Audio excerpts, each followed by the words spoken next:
Meet GNU TAR's incremental backup feature. The smart way to archive files without wasting space or time.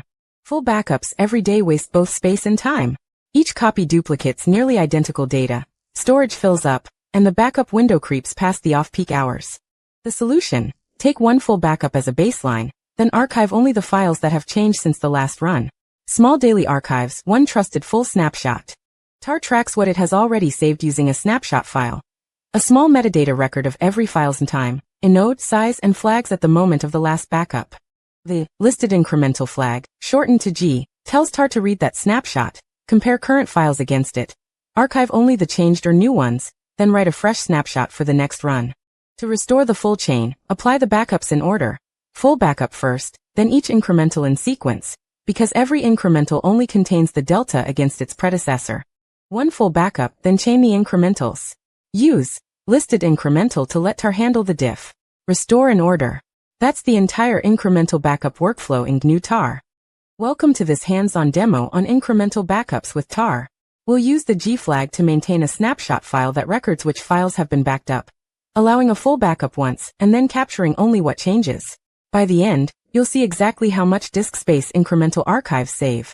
First, we clear the screen and create a working directory called data inside /tmp/backuplab. This will hold the files we want to back up, and using /tmp keeps everything isolated so cleanup is trivial later. Next, we populate the data directory with two simple text files, so we have something to archive. The echo commands write file1 into a.txt and file2 into b.txt, giving TAR real files to track. Now we create the full backup. TAR czf compresses the data directory into full.tar.gz, while the G flag points to /tmp/snap, which is created as a new snapshot file because it does not exist yet. The snapshot records the state of every file at this moment. With the snapshot file already in place, we run the same TAR command again, but this time write to inc1.tar.gz.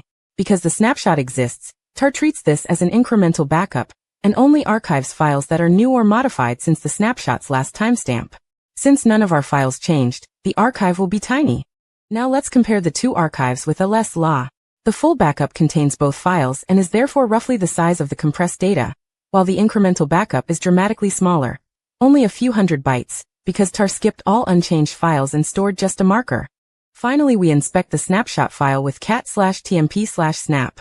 This is a binary GNU TAR format file that records the device number, inode, and modification timestamp of every file that was present at backup time. On the next incremental run, TAR compares the live file system against this record to decide exactly what to include.